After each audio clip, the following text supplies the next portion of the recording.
이 영상은 중국에서 최초로 시작되어 1년에 한 바퀴 돌면서 많은 사람에게 행복을 가져다 주었습니다. 이 영상을 보신 여러분이 구독과 좋아요를 눌러주지 않으신다면 저는 매우 슬퍼하겠지만 그래도 여러분들의 행복을 빌겠습니다. 祝大家万事如意。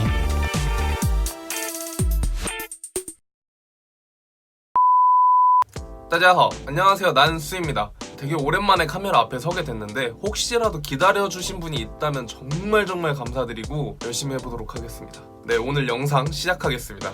최근 중국 관련 이슈들이 끊임없이 이어지고 있습니다. 정말 바람잘 날이 없는 것 같아요. 오늘은 홍콩 범죄인 송환법에 대한 이슈를 다뤄보기 전에 일국양제에 대해서 먼저 다뤄보도록 하겠습니다. 아니, 중국에서 범죄 저지른 사람 중국에서 처벌받게 한다는데 그게 뭐가 문제가 된다는 거야? 제 주위에도 이 문제에 대해서 관심을 가지고 있는 분들이 많은데 도통 뭐가 문제인지 모르겠다고 말씀하시더라고요. 사실 너무나도 많은 이해관계가 얽혀있는 일이라서 저도 이 문제에 대해서 잘 이해하고 있는지 확신이 서지는 않습니다. 그래도 앞으로 올라올 영상들을 시청하신다면 홍콩과 중국에서 도대체 무슨 일들이 일어나고 있는 건지 이해하실 수 있을 겁니다. 먼저 일국양제에 대해서 설명을 드려야 할 것 같아요. 일국양제란 한 나라에 두 개의 제도를 운영한다는 겁니다.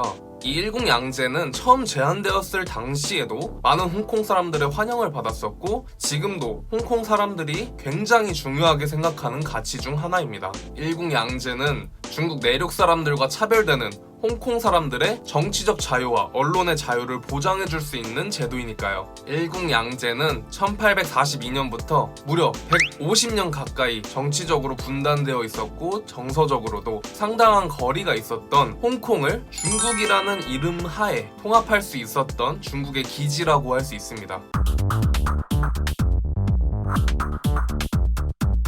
사실 홍콩 사람들은 중국 사람이라는 인식이 뚜렷하지가 않아요. 그도 그럴 것이 홍콩은 이제 중국이 된 지 22년밖에 되지 않았거든요. 홍콩이 중국으로 반환되는 당시에도 홍콩 사람들의 의지가 크게 반영되진 않았었습니다. 개혁개방 정책의 성공으로 다시금 강대국으로 도약하려고 하는 중국의 요구에 영국이 울며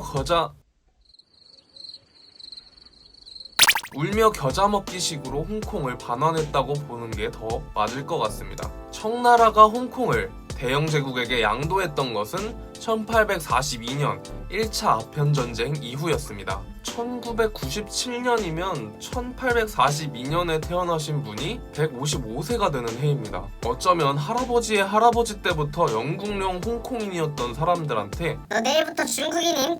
라고 하니까 당황스러울 수밖에 없겠죠. 영국도 처음엔 수많은 이유를 들고 홍콩 반환 못하겠다 버팅기고 있었어요. 아, 못 준다. 아니 나중에 줄 테니까 조차 기간 좀만 연장해주라 이렇게 말을 했는데도 중국 정부한테는 씨알도 먹히지 않았습니다. 애초에 식민 통치 자체가 명분이 없는 거고 일국양제라는 획기적인 제도를 들고 홍콩 내놔라 이러고 있으니 영국은 중국에 홍콩을 반환할 수밖에 없었습니다.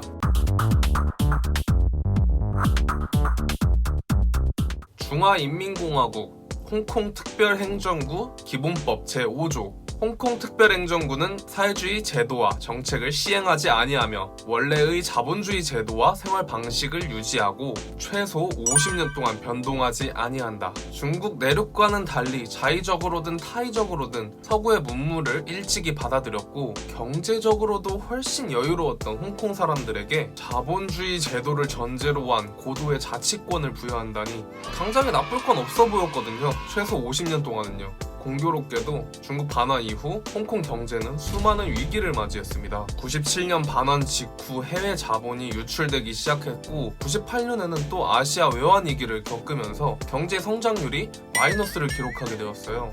여기서 그치지 않고 2002년 말에는 사스가 창궐하면서 안 그래도 암울했던 홍콩 경제에 고춧가루를 팍 뿌린 격이 되어버렸습니다. 서브프라임 모기지 등 여러 풍파가 있었음에도 2018년 홍콩의 1인당 국내 총생산은 48,000부를 돌파하였습니다. 하지만 세계에서 가장 심각한 수준에 속하는 빈부격차와 복지정책의 미비로 인해서 홍콩 사람들의 불만은 나날이 커져만 가고 있었죠. 중국으로 반환된 것이 홍콩 경제에, 홍콩의 불평등에 직접적인 영향을 미쳤느냐라는 질문에 쉽게 그렇다라는 답변을 할 수는 없겠지만 중국의 정책적 간섭과 반환 이후 경직되고 있는 홍콩의 사회 분위기, 은연중에 홍콩 사람들 마음 저변에 깔려있는 우월감이 불평등에 대한 분노의 화살을 중국으로 돌리는데 결정적인 역할을 한 것은 분명해 보입니다. 이러한 불만들은 2014년 행정장관의 직선제를 요구하는 우산혁명으로 표출되었고 범죄인 송환 조약의 체결 반대 시위 역시 연장선상에 있습니다. 중국의 입맛에 따라서 선출되는 행정장관이 홍콩인들의 자유를 억죄고 중국에 유리한 법안을 강행하고 있다면서 반발하는 거죠. 범죄인 송환 조약에 대한 반대는 캐리람 행정장관 개인에 대한 반대일 뿐만 아니라 중국의 간섭에 대한 반대이고 온전한 일국양제, 민주주의 실현에 대한 요구입니다. 중국 입장에서는 발등에 불똥 떨어진 기분일 거예요. 마음은 이미 대만 수복이라는 콩밭에 가 있는데 잘 굴러가고 있는 줄 알았던 홍콩에서 이 난리가 나버렸으니까요. 일국양제는 중국에서도 절대 포기할 수 없는 가치입니다. 적어도 대만과 통일이 이루어지기 전까지는요. 근데 이 일국양제에서 와장창까지는 아니어도 삐그덕 소리가 나고 있어요. 홍콩, 마카오, 나아가서는 대만까지 당연히 우리 나라인데 하나의 중국인데 이 친구들 사탕 발림으로 조금 꿰어내보려고 했더니 사탕이 맛이 없다, 빨간맛 사탕은 싫다 라면서 투정 부리고 있는 기분일 거예요. 50년짜리 유통기한을 가진 사탕을 물려줬더니 30년도 안 지나서 새로운 사탕을 달라는 거예요. 캐리람 행정수반이 범죄인 인도 조례는 사망했다 라고 언급을 했지만 홍콩의 시위는 진정될 기미를 보이고 있지 않습니다. 범죄인 송환법이 발단이 되긴 했지만 이 시위의 목적은 이제 더 먼 곳을 향하고 있으니까요. 영상이 너무 길어지는 것 같아서 오늘은 일단 여기서 마무리 짓겠습니다. 제가 잘못 알고 있는 사실이 있다면 지적해주시면 너무 감사하겠습니다. 다음 영상에서는 범죄인 송환법 시위를 바라보는 홍콩인들과 중국인들의 입장 차이를 다뤄볼 예정입니다. 영상 시청해주셔서 너무 감사합니다. 감사합니다. 난 스였습니다. 시시, 재지엔.